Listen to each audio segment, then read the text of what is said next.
This oncologist comes in and we're like, no, my husband had texted my sister. My sister's like, no, we got to get her the best doctors. We got to get her out of there. And of course, they wanted to start traditional, chemo radiation, which, okay, fine, but we needed to do our homework. So then we ended up going somewhere else where they did do the biomarker testing. God, it took so long. By the time I was done with the actual traditional chemo and radiation, the last day of my treatment, I found out that I was ALK positive. 35 days later, around Yes. 35 days later. Yeah, because I started, oh yeah, probably even more. I started chemo, it was, I want to say December, I don't know why I remember these dates, but I do. I think I started chemo December 9th or 10th when I started chemo radiation, and I didn't finish until January 19, 2021, 22 was one. It was like right after Martin Luther. It was around that time. So I say about the 21st, 22nd. So yeah, it lasted longer. It took forever for me to get my results. But that was back in 2014. Now I know that they come in, you know, much sooner.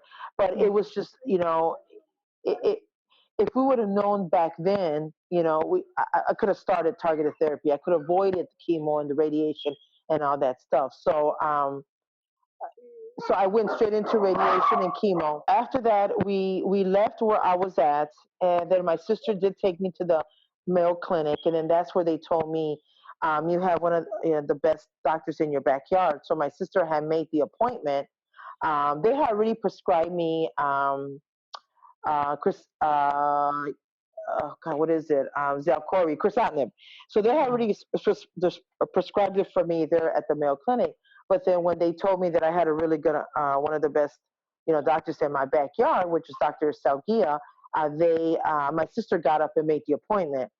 So we flew out. We left Mayo to come back home on a Wednesday, so that Friday, um, that was back in I think February.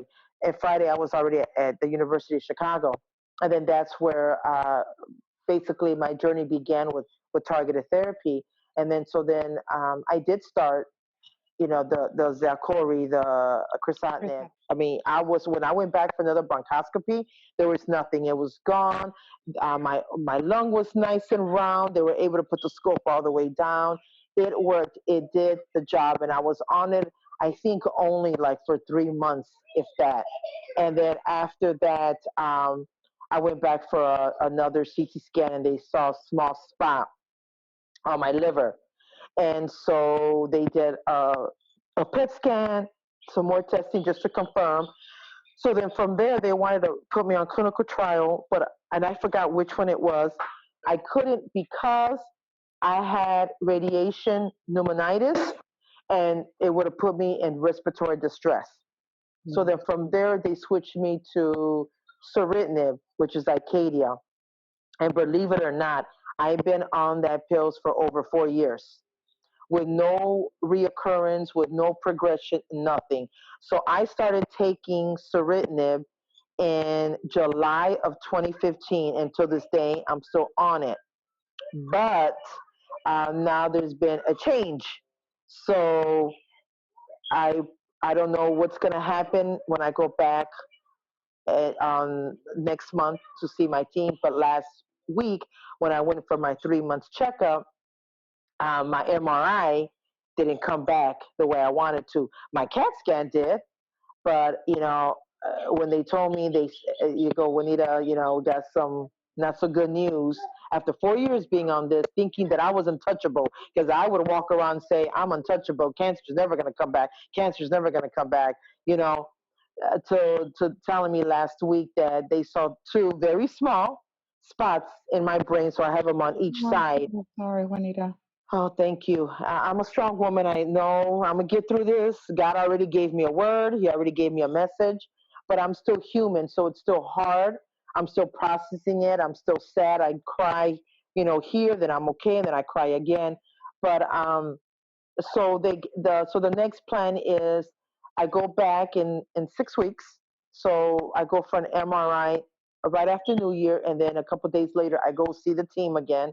And if they grew, they're gonna do SRS and zap it out, and then maybe I could stay on Ceritinib or change my medication to either alectinib or brigatinib.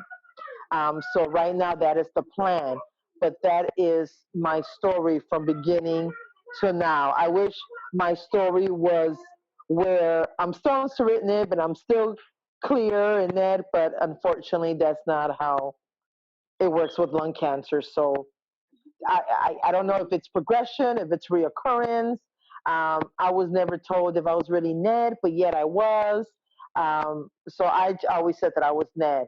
And I'm going to continue saying that because I like to speak words into existence. Say, I'm healed, I'm healthy, I don't have cancer. So I speak all that and stay positive because that's the best way to beat lung cancer and any type of cancer and anything that life throws at you. So, Juanita, thank you so much for sharing your story. You're such a strong woman. You have become an amazing advocate, and I enjoy very much your Facebook videos with other survivors. Sometimes I'm working, and I have to say that I like tired, and I like, oh, I just want to leave, and then I just put on your recordings from Facebook, and it gives me, in all personal, as a researcher, it gives me like this extra strength. It's like, no, we're gonna stay until midnight Yeah. because there are people like Juanita that we're doing all of this for. So, how do you become such an amazing advocate through all this journey? That sounds very difficult.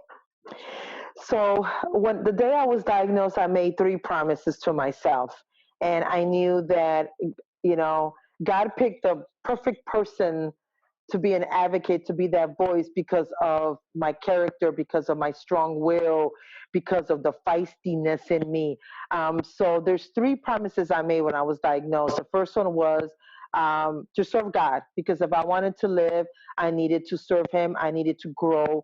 I needed to give Him the praise and glory. He didn't say that storms were not going to form. He told the storms are going to form, but I'm going to be with you. So I needed to learn what he meant by that. So that I decided to walk with God and, give my life to God and serve him. And so now I help people in that aspect. And then the second promise was that I wanted to be the biggest lung cancer advocate that I could possibly be. And I said, Lord, show me, um, guide my steps, order my steps on what to do. Bring the right people that need to come into my life to help me to be that, and that's what he did. And so I've been doing, I like doing this and sharing my stories and doing my Facebook Live and other things, educating the community, whatever it is that he puts in my path, I'm going to do it. And then the third was to travel and see the world. So I'm kind of doing that. I travel a lot, and I'm going to continue to travel as much as I can and go see places that I've always wanted to go see. So I guess it kind of started when I went to my first Hope Summit back in April of 2015. I think that was my first Hope Summit, and through longevity. And that was the first time that I went, and then I saw all these amazing people that were stage four, that were living, and I see now these people that were advocating and doing things that I was like, wow, I want to do that. I want to be that voice. I want to help other lung cancer survivors. I want to give them hope. I want to tell them not to ever give up.